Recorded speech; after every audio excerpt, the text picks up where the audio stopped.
any further ado, I want to introduce our panel for you this morning.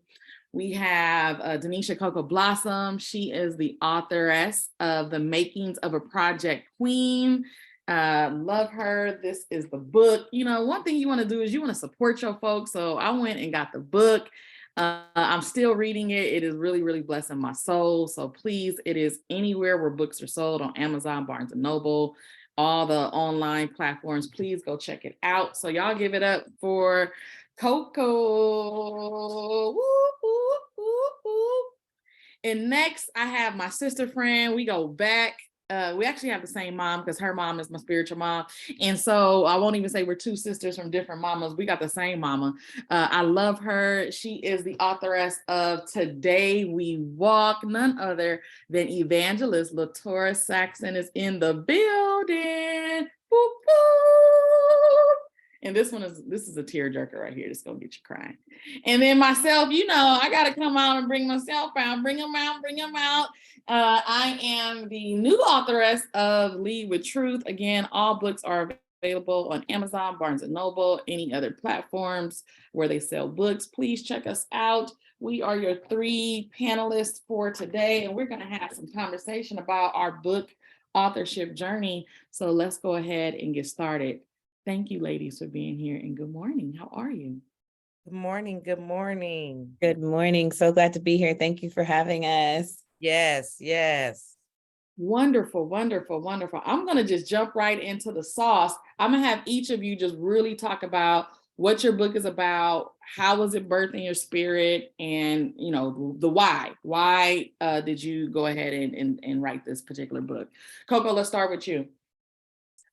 So my book is actually about me. It's just taking you on a journey of, becoming. It's actually a poetic memoir, so it has a lot of poems in there. It's a self-reflection book. I give people time to stop and reflect on their walk in life and just really how I became, went from a princess to a queen. And so I take you on that journey with short stories throughout my life, as well as give you time to reflect on your journey and how can you change it, or how can you keep doing what you're doing, and just motivate people to really walk into their queendom. I like that. Walk into your queendom. Okay, queens out there. You want to walk into your queendom? You better pick up this book. Thank you. And just, give people time to really see, what it's like to be a mother, still going to college, still barreling through, coming from what I like to call the inner city projects. If you live in any type of inner city, urban, more marginalized community or hood, and what does it take to really change those behaviors and change certain lifestyles and things that, you knew growing up to get to where you need to be as a woman. So I really like the book. It's been getting great feedback, as well as if you just into poetry, it's just poems in there as well. You don't have to read the book, you can read the poems. So I'm excited about the book. Love it. And I feel your energy. I'm excited as well. Thank you so much. We're going to keep the energy flowing with Latora. Talk to us about, why, how was this book birthed in you, and a little bit about what the book is about. Man, I'm so excited. I want to read your book, Coco. Yes. I'm definitely leaving here and going straight to get the book. My book is actually my story. And, the word talks about we're healed by the blood of the Lamb and the word of our testimony. And what kept happening to me is I would share my testimony of how God healed me and how he restored my body and just his miraculous work in my life. The more I would share it, people would go, this should be a book. This should be a book. And I'd be like, I'm not an author. I'm not going to write a book. And then more and more people who are close to me kept pushing me and nudging me. And more than that, the Lord, anytime that there's a God project on the inside of you, you can't run from it. You can't escape it. And so the Lord kept waking me up early in the morning and telling me, just write what I did for you, write what I did for you. And so that's kind of how it was birthed. And honestly, it's been more of a blessing, even to me, just to go back and see. I always say my book is Holy Spirit inspired. And so when the Holy Spirit is involved, I think every time I even read a page, something else jumps out at me at like how wonderful he is and his grace and his mercy on my life. And then just hearing other people share their experience with the book has just been phenomenal. So it's really a God project. I love it. I love it. You said Yes, me every time too. I Me read the too. book, something jumps back at me. Like I'm still getting blessed. I'm still getting fulfilled by the words that were written through me, but now they're talking back to me. I love that. I love that. Thank you for sharing. And for those of you who are interested in my book journey really talks about me getting back to me. I feel that I had to wear so much makeup and so many different masks to be a school principal, a school leader, a community leader, and it was becoming draining so much so that I walked past the mirror and I didn't know who I was anymore. And so I really just walked away from my place of employment, which I would have never thought that I would have walked away from a career in education that I have spent all of my life investing in.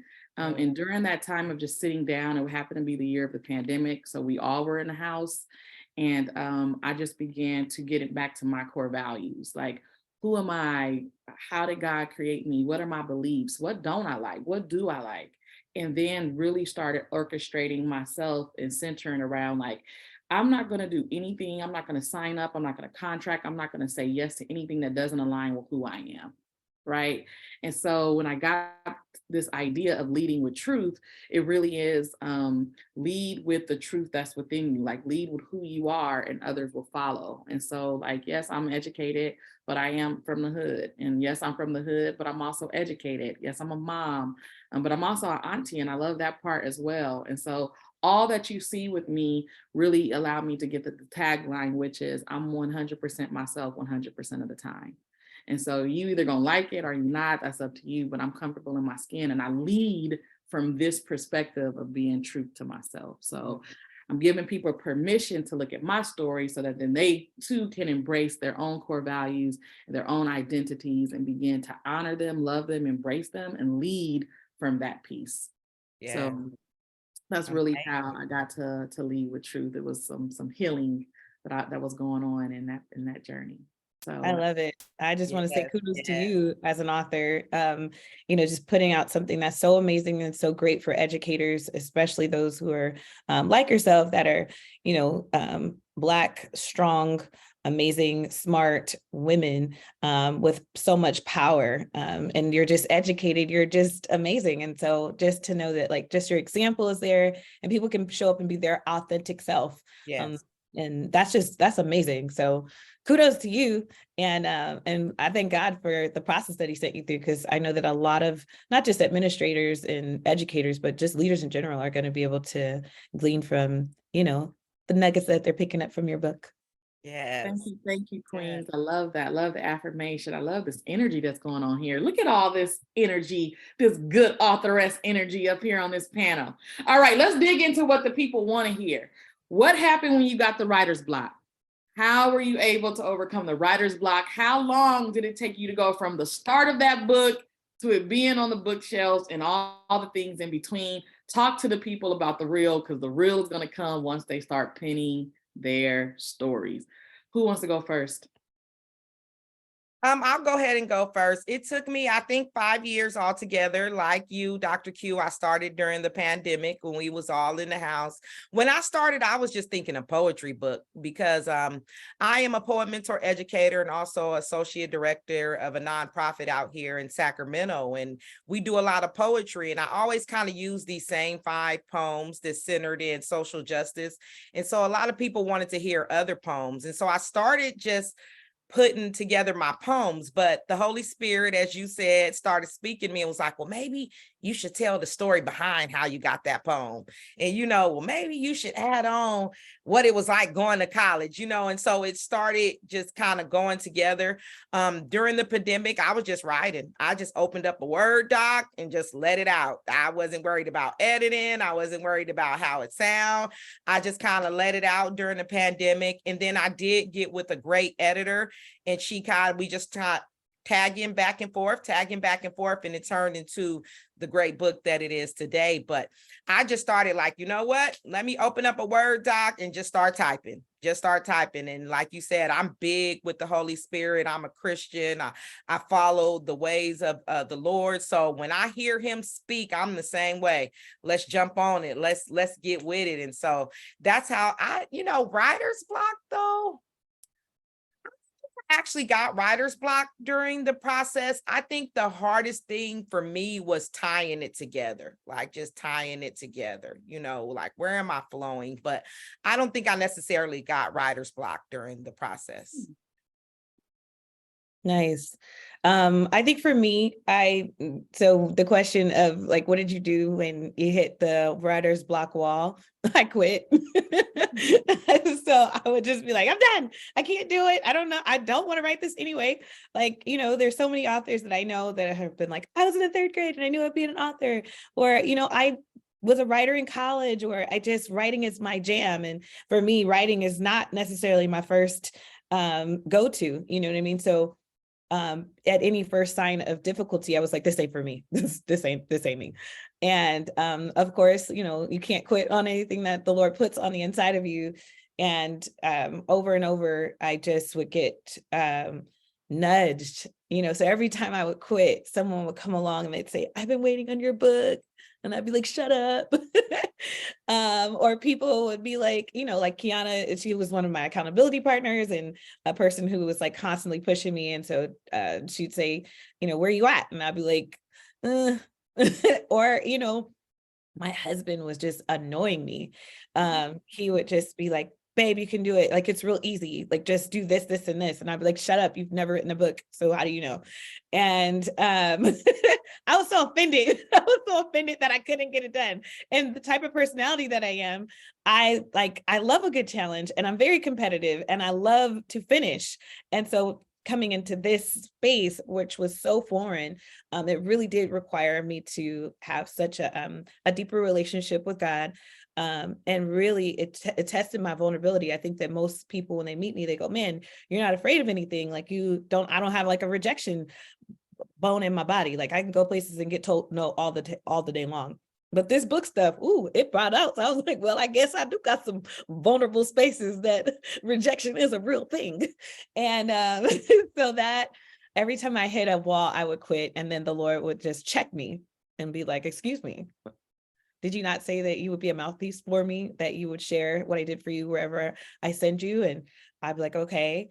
And so after how I got through that is I would constantly like go back to God, and I would pray and I would cry. And then he'd be like, aha, I've been waiting for you to get to that point so that I can help you.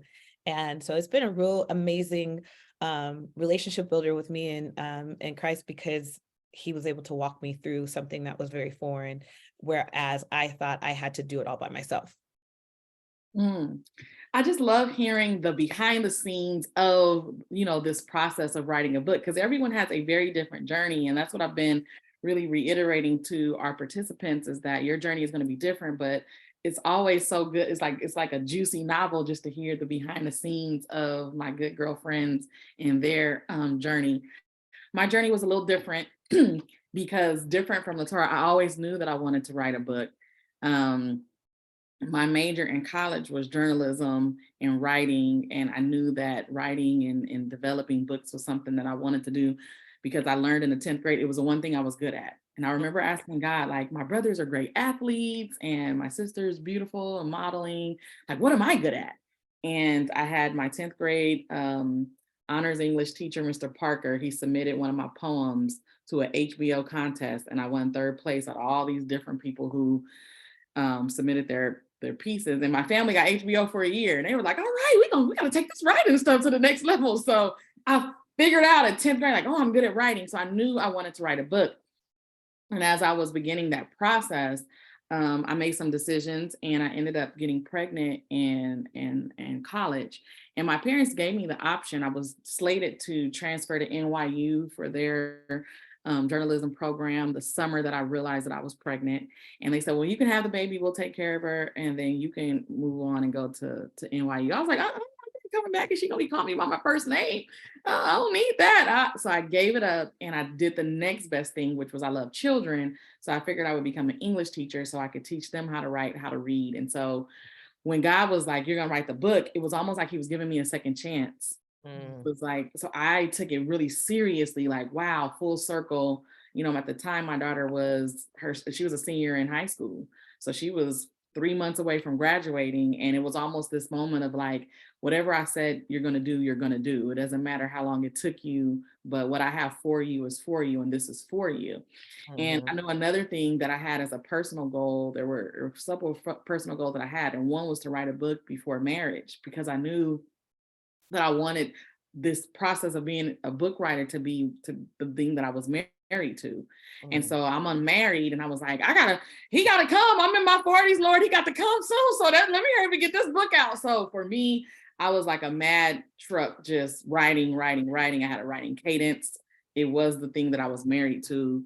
And so I even though I started in, I want to say February of 2020, and then we published December of 2022. So roughly around 2 years to finish the project. So again, a different journey, but that definitely was my path in getting it pushed out. But they're all here. So no matter the process, we celebrate that they're all on bookshelves today. And I like that you say a different journey, you know, because I was the one that was kind of getting tied up in, you know, you see on Instagram, the coaching, the this, the that, the this, you know what I'm saying? And I was like, oh, I don't know where to start. So I was getting tied up in that. And like you said, just starting and going on your journey might not look like your sister's journey. Your journey might not look like your friend's journey, but just going on your journey. So I like that you know, highlighted that. Everybody has a different journey, but as long as you get to that final project, you know, the journey is glorious, right? Beauty in the struggle. So it's dope to hear other people's journey to how they got to their finished project as well. I love it, right? And it just really highlights that we're the same, but we're different, but we're the same. And if we share our stories, then we just help the next person. Right. I want us to transition now to talk about, so you're writing, you know that you're going to birth this brainchild, and now you got to start making some decisions. And one of the decisions that people ask me about is publishing versus self-publishing. Which one did you do, and why did you go in that particular route? I went with publishing. The actual company is Archway Publishing House. And I went with that route because I needed some help. I needed some help through the publishing journey. Actually publishing it, you know, it's a journey within itself, you know, trying to figure out which publishing house. So I went with Archway because I wanted the actual concierge and just helping me. And also I wanted somebody who could take it besides just being on Amazon. I just didn't want to be on Amazon, or, you know, I wanted to be in stores. I wanted to be on all the outlets. And so I went with Archway. I decided to invest in myself. I'm big with investing in everything else, you know, and I'm about to be 40 in October. And I was like, you have never invested in yourself. I invested in my son. I invested in my brother. I invested in the youth that I work with. And so, you know, I put the money down and got with Archway, and, you know, they actually helped me through the process. And so I decided to do that way because I know I needed some type of help to get through the process. And so I just was like, you know what, let's invest in ourselves. And I know a lot of people don't like that way because I do have to pay a little bit to get some copies of my book myself. But you know what, to actually see the book come, it's printed, it's dope. I'm like, listen, I'll pay that little extra $5 to get the book done and printed and always have that. So I just wanted like a big bagging house behind me. So I decided to go with their publishing package. Wonderful. Thank you for sharing. All right, Latora, talk to us about your decision and how that why you chose it and how has it been supportive for you?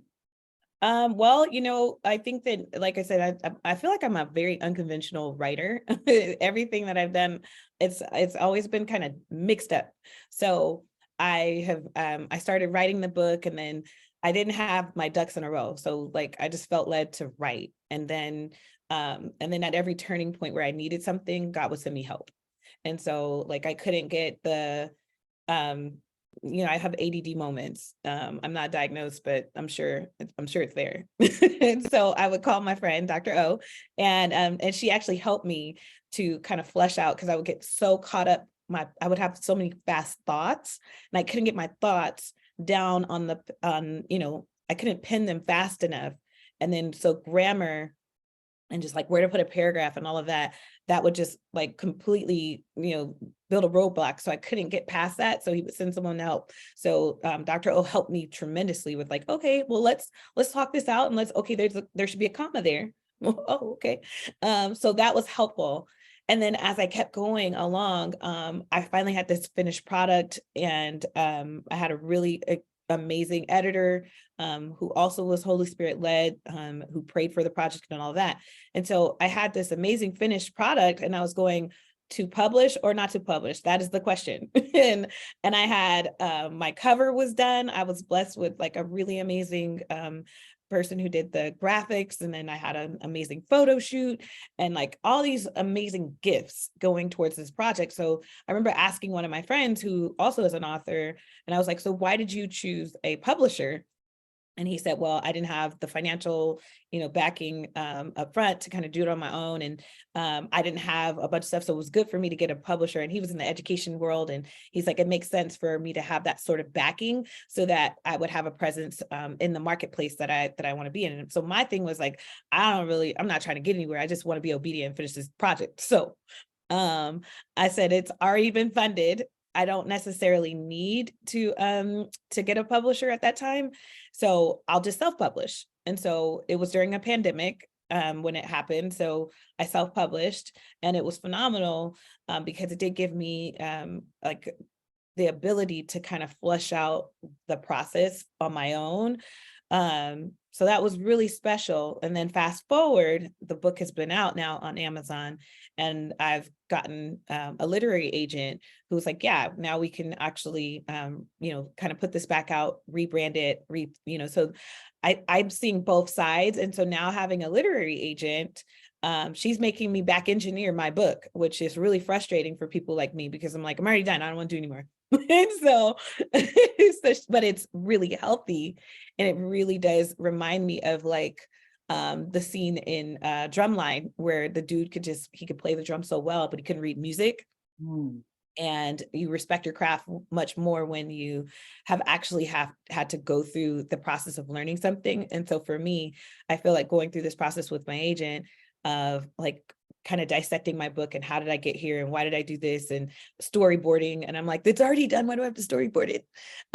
But it is so cool because I really respect the writer's process, and I respect myself more as an author. And I feel more confident as an author because a lot of times I would go into rooms and I'd be like, oh, that lady's an author. And then they'd be like, you're an author too. So I feel like it's added credibility for my own self-affirmation to kind of get both sides of it. Yeah. I really like that, and hold that idea that you said in terms of credibility and self-affirmation. But I really like the fact that you have had you're going through this dual process where you did self-publish, and then now you're going through the process of going through publishing. So that just adds so many tools to your experience, and it expands who you are as an author. It gives you many, many, many strengths and levels of credibility. So that's dope, and thank you so much for that. For me, mine isn't really that. I was dared, y'all. I'ma just be honest. I was dared. I was working in higher ed as an assistant professor, a tenured assistant professor. I was the only woman of color. I was the only person of color in my department. When you are in higher ed, it is a part of your contract. So people think that, higher ed people, all they do is teach and they're just professors. No, it's a part of your contract to write. You are to write journal publications, you are to write book publications, you get to choose. But so I had like three journal publications going on at the same time. And I was writing the book. I was already knee deep in the book. And I was also advised that I could use my own book to teach my courses. So I thought that was going to be a win-win situation where students would be required to get my book, and I would lead them through that journey of becoming a truth. The name of the framework is Truth Leadership. So I would teach them the Truth Leadership framework that I developed to help them become future principals. And so when I was asked about where I was at with the publishing piece, I was told that because of my infantry stage in higher ed, although I had 20 plus years in K-12, higher ed, they don't really respect K-12 in the sense of, you don't get to bring that sense of that those levels of experience or those years of experience in the higher ed setting because they believe they're two separate industries, although it's still education. Nonetheless, I was told no one's gonna want to publish with you. Like no major publishing companies don't publish with you. And I was like, oh. And so you don't dare me, you don't double dare me. And so I went and looked at, for my genre, who were the top publishing companies for my genre. I nailed it down to 5. I sent the pitch to all 5 of them. 3 of them was like, nope. 1 was like, we like you as a writer, but we don't like what you're writing about. So do you have another pitch? I sent them another pitch, but they loved the second pitch, but I didn't like the second pitch. And then the one who I actually published with, which was Routledge, not only did they say we love you as a writer, not only did they say we love what you're writing about, but then they also like flex and was like, we're the #1 educational publishing company right now. So you might want to roll with us. So I was like, okay, #1. So when I came back and, we had to report out what was going on or what we got going on, and I was like, oh yeah, my pitch, my manuscript finally got picked up by a publishing company. So we about to, I signed a contract. And they were like, who? And I was like, Routledge. They was like, what Routledge? I was like, there's only one. There's only one Routledge with Taylor and Francis. And they was like, what? How?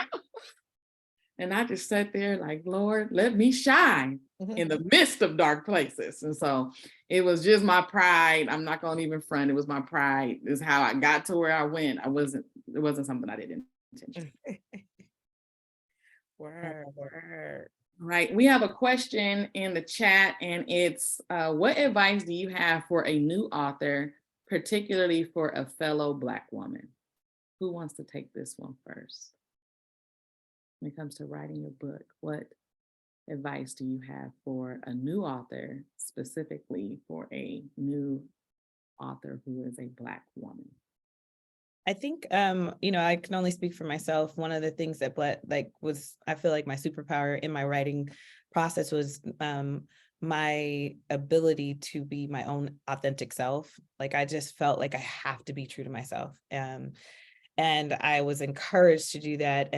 But it doesn't always make sense. Sometimes when you know that there's something on the inside of you that you have to get out, and you start to share that and vocalize it, and then you'll have people come alongside you that say, oh, you can't do it that way because you're Black, because you're a Black woman, you have to say it like this, or because you're a Christian, you can't, so you have to dilute it and not say it like that, or because you are a Christian, you need to be more, evangelical, or because you're a Christian, you need to be more like exegete these scriptures. And so it was a lot of complexities into like who everyone else said I needed to be. And what I found was, I just needed to be my own authentic self. Quick story. I actually got a really profound, world renowned speaker and author and teacher that came alongside me, and his company was like, we got you. He'll do the forward for you. I'll coach you and all these things. And I remember they kept trying to change my story, and they said, we want to mainstream this just a little bit so that it will sell out. And I said, well, I would love for my book to sell out, but I don't want to sell out. I like, if it's only 1 copy that gets sold, then I'm obedient to what I feel like I have been called to do. I'm okay with that. But I don't feel like I could live with myself or this project if I allowed someone else to come alongside and say, this is what it should be, knowing that that's not what it should be. So I just, any author that's out there that's going like, how do I present, and like what the titles or the labels that like society puts on us, I say, just show up as yourself, you know what I mean? And every single, even at this table, there are 3 representations of Black women, and we all come from different backgrounds. And it's okay for each of us to have the seat at the table and have our own voice and actually be our own authentic self and be dope in that. And so that's why I believe, as a new author, just be yourself. I love it. Sis Coco, drop that knowledge. Same thing. Just be yourself, right? What's on your heart? You know what I'm saying? The topics that are important to you, the things that you are passionate about, it's just like music, everybody loves a different artist. Everybody loves a different genre of music, and books are the same way. There's different genre of books. There's different type of authors. So just be you, do you. I was one of those people who was really into the Sister Soldiers, the Coldest Winter Evers, True to the Game, just really street literacy books. And so I was like, you know what? That's me. I'm finna write some street literacy. I'm finna write something that a young girl from around the way that's gonna pick up. And, you know, I was the same way. People was like, oh my gosh, you're cussing in your book. How, you know, oh my gosh, how can you be of higher education and you're cussing in your book? You know, and I was like, nah, my book is for the young girls who don't read, the people who don't read, the people who haven't never picked up a book, but they gonna pick this up like, okay, let me start reading, because that was me. My first book I ever read was The Coldest Winter Ever. And I mean, I was reading it, y'all. I was into it, flipping pages. I was like, oh, this is good. And that led me on to wanting to go to college, to read novels, to read Malcolm X, and, you know, harder books. And so I was like, okay, I want my book to be that starter book. I want my book to be that book that the girl have in her bag and she passed it to her friend and she like, girl, I'm telling you, she talking some stuff, but I'm also dropping some knowledge. So I say, pick your genre, pick what it is that you want to write about, and stick to it. Yes, people will try to change it. The same way with my editor, she was changing some of my grammar, punctuation. I was like, I want that to be a run-on sentence, because that's how we talk at home. You know what I'm saying? And she was like, oh my gosh, it's killing me inside. I was like, well, it's not your book, lady. So yes, just be you, do you. What's on your heart? What are you passionate about? Also research. I was picking up books. I was going to Barnes and Nobles, looking through books, trying to see how did I want a forward? Did I want an intro? What would my cover look like? Where would I want my cover to be? I mean, my book to be in Barnes and Nobles. And so I was doing a lot of research, and that's how I narrowed it down to Archway, because Simon and Schuster is the bigger publisher house of Archway. And I really wanted my book to be like with The Coldest Winter Evers and the Tupac's Roses of the Concrete and things like that. So I did a lot of research as to which genre I wanted to go in. And, you know, where do I want my book? So I just say, be you, do you, you know, write what's passionate in your heart, and as well as do the research as to what kind of book you want to put out. Do you want it to be an educational book? Do you want it to be fiction, nonfiction? That was a big thing for me too, because the fiction and the nonfiction, I actually wrote a nonfiction book. So I had to go get people, you know, to sign and releases. I had to change names. I went through a lot of those different things too. So just do your research as to which type of book you want to put out. And then I say, go from there. I love it. I love it. I love it. And one thing we talked about in our course earlier today was to do the research. And one thing I did was here at our church, one of our founders, Lady Bridget Hilliard, she always says, see yourself as the person you want to be. If you want to own a Mercedes-Benz, go test drive one. If you want to wear a Michelle Obama dress, go put it on and just walk around and look, see yourself as Michelle Obama. And so I still follow that to this day. And one of the things I did was I went and I took a picture of where I want my book to be in Barnes and Noble. And I said, it's going to be sitting right here in this area with these other surrounding authors. And so I started reading who they were publishing with and what were some of their pieces about, so that I could see myself having that, being as credible, being that person who was just as capable and necessary to be on those shelves as others. For me, I would say the same thing is like, see yourself in spaces where you know you belong, even if you don't have the evidence of it today. And for me, it was, I can't support every child, and I love children. That's my passion, my weakness is babies. I love the youth. And so it's like, I can't be the principal for every school. And I know I'm a dope principal. I have the record, I have the evidence, I have the proof that I've been a dope administrator. I can't be an administrator at every school, but what can I do to support every administrator at every single school? The one who is, you know, supportive of teachers, who are supportive of children, the supportive of parents, supportive of the custodial team. Like who are the leaders we're trying to be? And it's like, I need leaders who are real. I need leaders who are truthful, true to themselves. So let me write a book that would influence them to unmask themselves and just keep it 100, keep it a buck, so that people can choose if they want to follow their leadership, or choose if they're not the leader for them. But let people have a choice by you just being your true self. And so that really was like, I saw myself having that influence on every campus in the United States. Now, whether it reach, you know, 4 principles or 4,000 principles, that's between that. I did my part. That's up to God. But I knew that that's what I saw myself was having principles across the world, across the state, reading my book. This has been so good. Oh my goodness, we have to wrap it up. I'm looking at the time. I need to let you guys go. I do have one final question, one final thought. And that is, what has been the most rewarding part so far? And I know we're at different stages. Some of us have been out for 2 years, a year, a couple of months. But so far, now that you've published, you've released, you've sold a few copies, what has been the most rewarding piece of this side of finishing your piece and being an authoress? For me, the feedback, just hearing people, say they love the book, say, I read the whole book in 1 or 2 days. And, so just the feedback has been the most rewarding. And then just actually seeing the final project. You go through so much and it's on a computer and then you got to print it, you highlight it. So actually to have the tangible product in my hand, that has been amazing. The feedback, and then always having something to make some money. I've been going to events and people be like, you got your book? I'm like, oh, I left that event with $60. Okay, I got something that's making money outside of my time. When you go to work every day, it's like I give my time, I get paid. But it's like my book makes money while I'm asleep. You know what I'm saying? So that has been rewarding. But I think the best thing has been the feedback. Just people saying they love the book.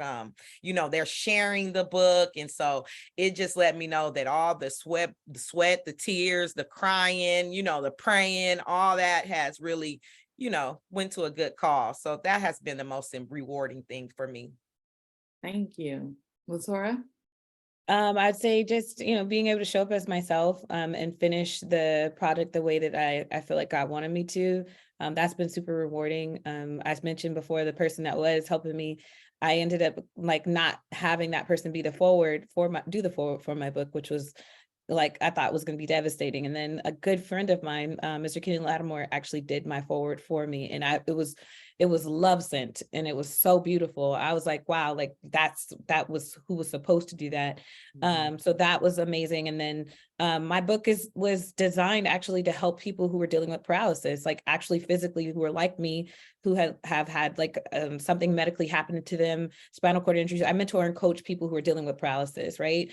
And so like Kiana, I was like, I can't be at every hospital coaching people and teaching them how to rehab, but I could give a family or an individual this book, or tell them where they can grab a copy to get some resources and some how-tos to get on their feet.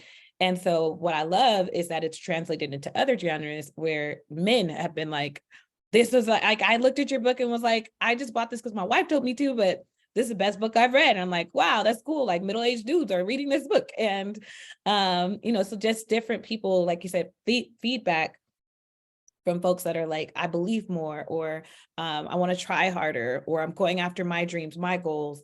So that has been the second thing that's been really, really cool. I'm probably saying these out of order.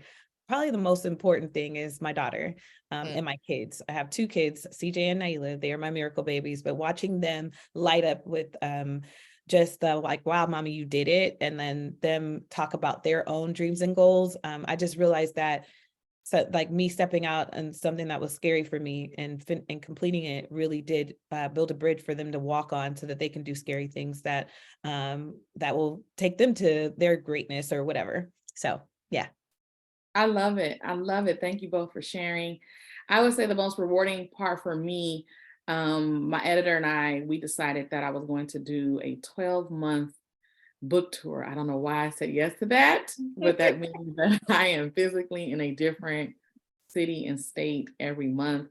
And it has been rewarding just meeting people and hearing their stories.